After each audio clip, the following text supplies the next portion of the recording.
Hey, this is DemonDriver here at the mighty 8th Air Force in Pooler, Georgia. Give you guys a little tour. This will be fun.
There's varying hand pistols of the period. There's a Walther P-38 right there, German Luger. There is a Czech Model 27. There it is, the iconic Luger. God, I love that gun. That's a good looking gun.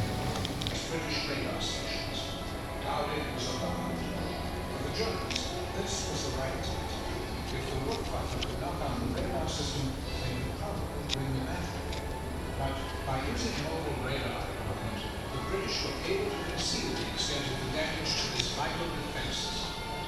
The trick worked.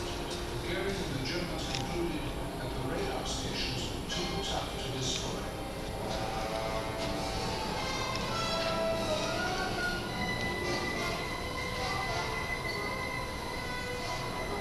Goering's Operation Eagle began on August 13th. The Germans attacked British airfields in an effort to force the RAF into the air to defend them. The Luftwaffe flew nearly 1,800 sorties. The Germans lost 75 planes with 75 crewmen dead or prisoners of war. The RAF lost 34 fighters, half of whose pilots were killed. The Luftwaffe was on the right path and was wearing the RAF down. If the same loss ratio was maintained, Dowding's RAF fighter command would be defeated.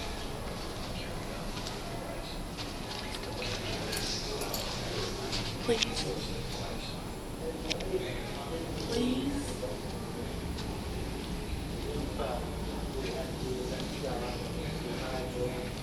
Now I gotta get one of those bomber jackets.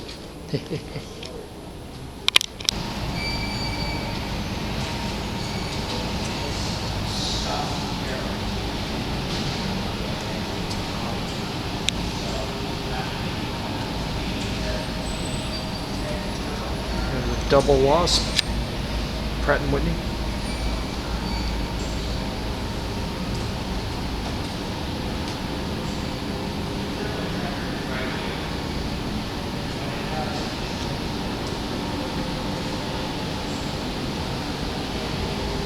And here's like an old briefing.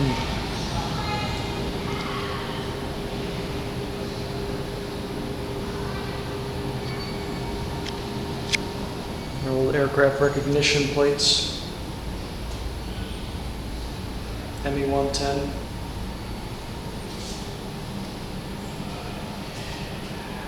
FW-190.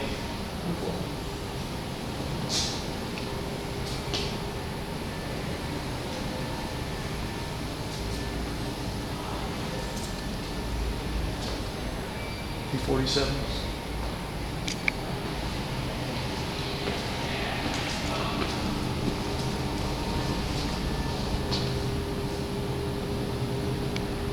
Anybody ever see the movie Catch-22? With the part where they say, "Could somebody get this woman a chair?" That was a funny scene. That was a funny scene. But they're also used extensively to fight forest fires and things like that before they had the newer, bigger models. But we don't have the, as I say, the Chinta. We're still getting them. They're hard to get. I would guess And you guys very would expensive. have to fabricate a Chinturd. Well, I think we got it. Mostly, you know, it is a lot of barter with other museums and people who want other things. Now, the tail section we got was underwater. It was a crash B-17 that was in the water for 40 years, and they got the tail. You can see it's kind of moth-eaten around the edges, and they're going to fabricate it. They have another tail section on loan so they can use it to model ours after. But the guys who have these know what they're worth. Oh, yeah. So you don't get any bargains. I think there are less than 50 of these left in the world, I think. Yeah. Flying or Yeah. museum or... Yeah, and one thing we had to promise them, we had to promise that we wouldn't fly this. So, we can't even fly it. Now, we really... Look at this. This is the E model, but they're turning it into a G model B-17. Oh, this is awesome. Make sure you see, we have the Ellison engine and the Merlin engine. Oh, really? For the B-51 For the Mustang. And the Spitfire? Wow. Yeah, but then you have to be. Ooh, this is beautiful. I've actually seen something that very few people have seen. What's that? 4 brand new Merlins in the box. Wow. Did you hear that they found these There's a 40 Stearman. Spitfires in crates in Burma that were buried when they were afraid the Japanese was going to come. Here is a Boeing Stearman trainer from the 1930s and World War II. And here, of course, is the iconic B-51 Mustang. Check this out. Oh man, that is so cherry.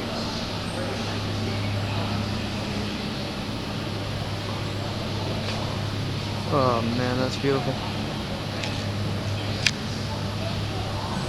Look at that tail of this B-17.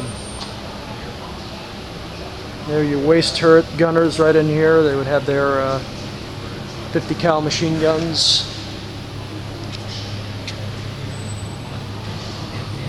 Wow.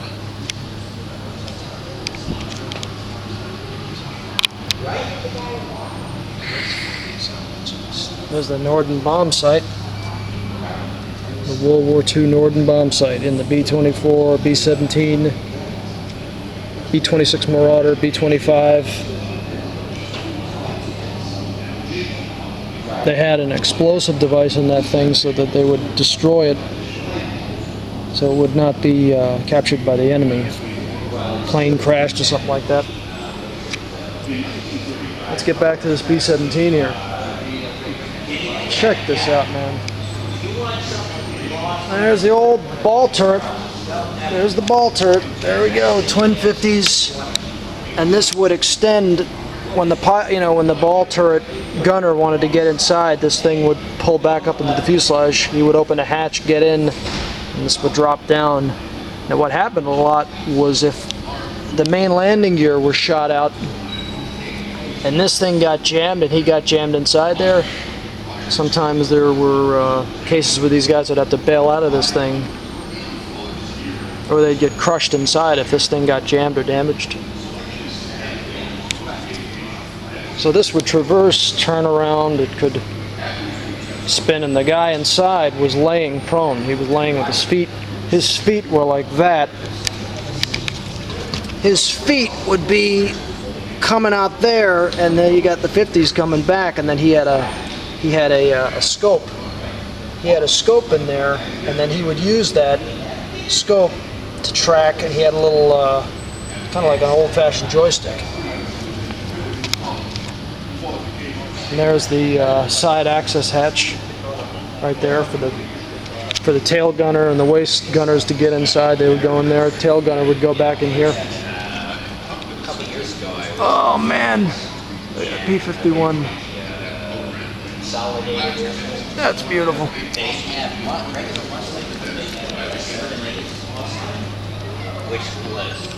Walking under the Stearman here. Look at what we have here, a couple of Rolls-Royce Merlins. Here's for all British fans right here. This is British engineering at its best. Right here, ladies and gents. Yep. Oh man. Check that out, man. That is so cool. P-51, baby. Now this B-17 is in the process of being restored. As you can see, we got the rivets. Shannon, my lady. Look at that. That's where the tail gunner sat. He was right up inside here. This is where he was. He was in there. Tail gunner would climb in through here, sit there, and there was a glass canopy back here, and he had a sight, and he had twin 50s, and he would traverse them, and this was the tail defense of the B-17. So any fighters like the ME-109, ME-109 coming up against the B-17, ME-109s would try to come in on an angle. The whole idea of attacking the B-17 was an angle. You had the tail gunner, you had the top twin 50, you had the lower ball turret, you had the two waist gunners, you had the forward in the G model at the turret, or you had the bombardier in the E and D models. They just had two 50s pointing out in any direction. But here is the G model tail right there. So you got two. This is the E model, but they're trying to turn it into a G model. Now here is the Messerschmitt ME-109. Check this out. This is freaking cherry. Look at that side view of the B-17. Man, I'm in heaven here. Look at that. Look at these rivets. Look at that. That's World War II, late 30s, 1940s technology right there. That is cherry. That is flipping beautiful. Look at that flap extended down, landing and takeoff flap. B-17, baby. Here is the fuselage nose section of the B-24 Liberator.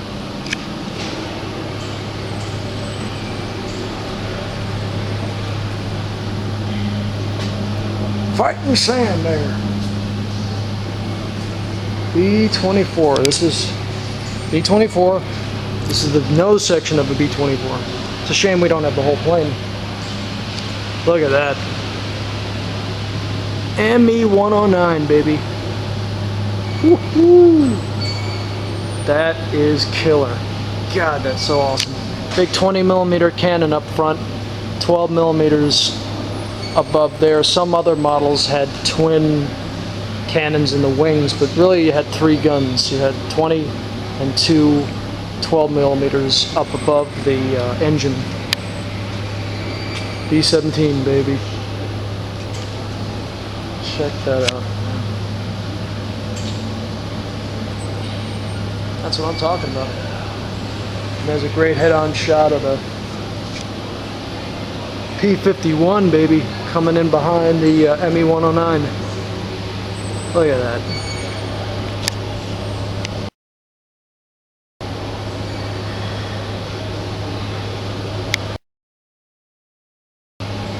That is so flippin' cool.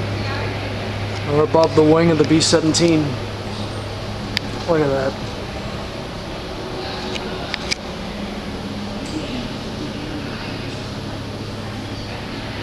This is the upper turret behind the cockpit in the B-17. There's the sight right there that the pilot used. The pilot would stick his head there. There's your twin 50s. What's so amazing about the B-17 and their armament was the fact that they only had so many bursts per gun. You were only allowed to shoot each gun for maybe, I think, maybe a minute of firing. Each gun only had like 200 or 300 rounds to save weight. So the bubble canopy still has to be, the nose has to be installed. They haven't installed that yet. And then they're going to put the chin turret in right there. And drop in that chin turret.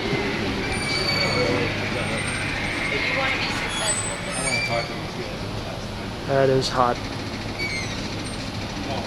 Man. English Manor House, B-17. English Manor House, B-17. I don't understand the upstairs, downstairs, B-17. Upstairs, downstairs, B-17. I don't know what the hell's going on. Okay. This is so cool. Look at that twin wasp. Twin wasp radial, baby. Look at that, man. That is cool. There's your bomb bay. Right down there. 4,000-pound bomb load. I think 6,000 pound overloaded, but usually they flew with about a 2,000-pound bomb load to get the range. There's your landing gear. Awesome. Oh, man. I'm having a plane-gasm right now. I'm having a bomber-gasm. This is DemonDriver. Having a bomber-gasm.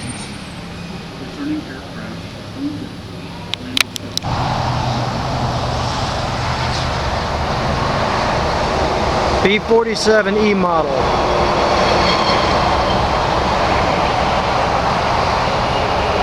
Well,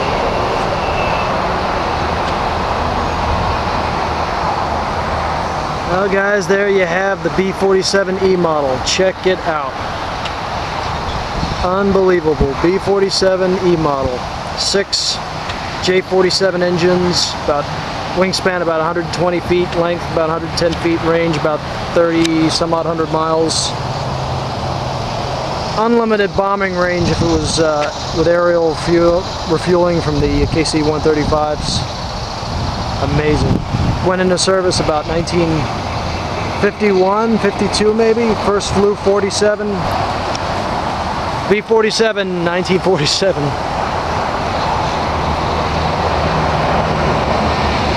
This is something you don't see every day.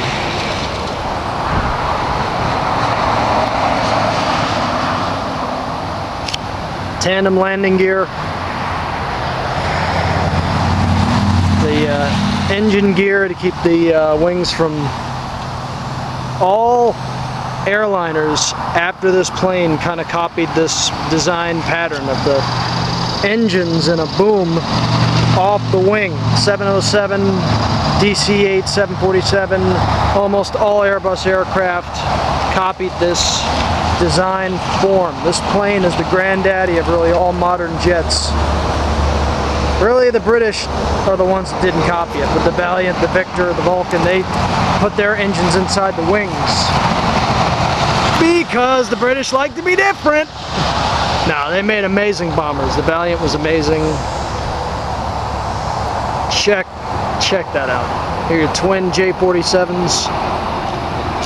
Landing light.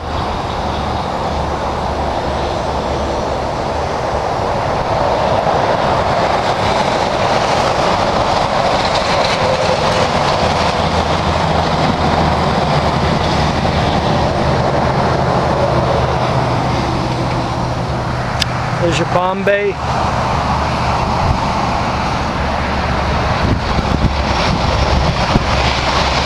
There's the crew hatch right there. So the bombardier, before they put the radar in, there'd be a sight up there. Bombardier would sit down in here, and you had your pilot, co-pilot back up in here. Tandem canopy like a fighter jet. And LeMay hated it because if, God forbid, if they had a comm failure, the pilots couldn't talk to each other. There's your bomb bay. B-47 bomb bay. It's not something you see every day. Look at that, man. So there'd be one free fall 2 or 3 megaton warhead in there. Or they could carry, I think, about 6, I think it was like 8,000 to 10, 12,000 pounds of bombs in this thing. High wing.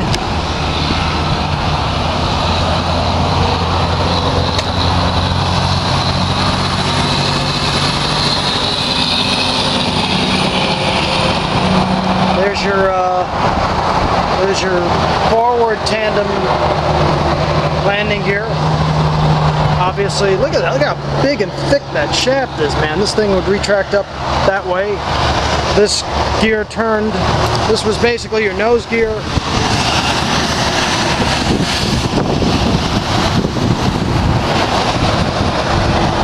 There's another forward hatch. Here's your bombing radar, surface track radar in here.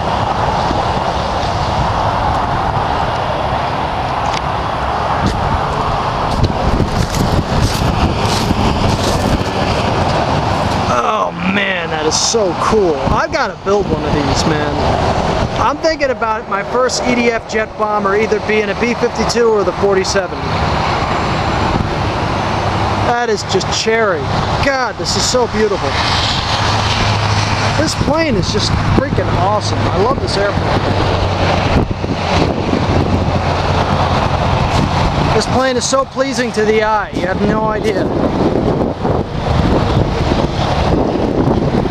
I remember when I was a kid, my father took me to Monthan's David, and there was another Air Force base in Texas. I forgot the name of it. They had a B-36 Peacemaker, a B-58, and a B-47. So I've seen this before as a kid, but I haven't been this close up to B-47 in a long time.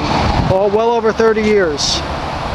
I'm 37, so it's been a while since I've been this close to the B-47. Stratojet, baby.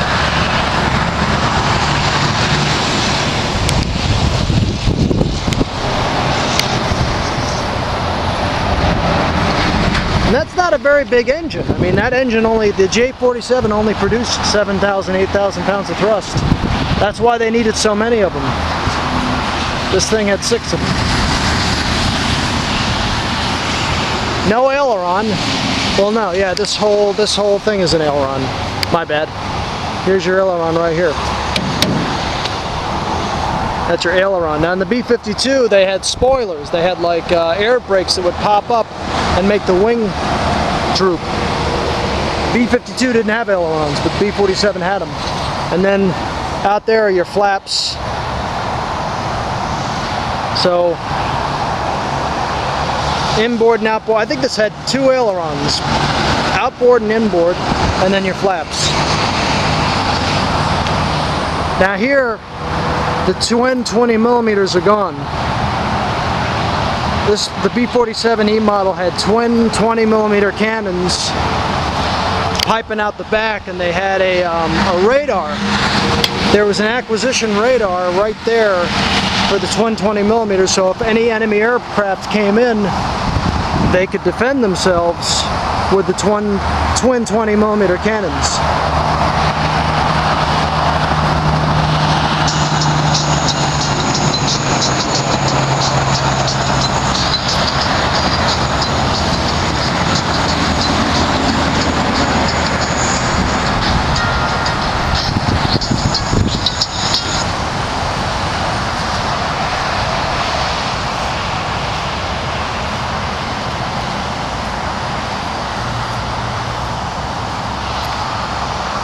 Look at that, man. That is just so beautiful. I cannot tell you how beautiful that is. This is right on I-95 in Georgia. We're in Pooler, Georgia. at the Mighty 8th Air Force Museum, United States. And this is the B-47E model. I'm not sure if this is the E model, I don't know. This might be an F model. Maybe a D model, I'm not sure. I don't see the tail turret's gone, they don't have that there, so I don't know what's going on, but this plane was so ahead of its time in 1947, it was freaky. So there's your tandem canopy up forward. Pilot and co-pilot, and then they had like a stairwell that would go down into the bombardier's nest. And like I said, LeMay hated this plane, or hated the crew setup, because, you know, if they had a comm failure or somebody got injured, they wouldn't be able to talk to one another. Now, what's surprising is the XB-52, the first version of the B-52 copied this tandem bubble canopy. They did the same thing. It was crazy. And LeMay said, forget about it. Go with a side-by-side traditional flight deck, and they did. Very fast, top speed about 617 miles per hour. 600 in knots. I think knots is higher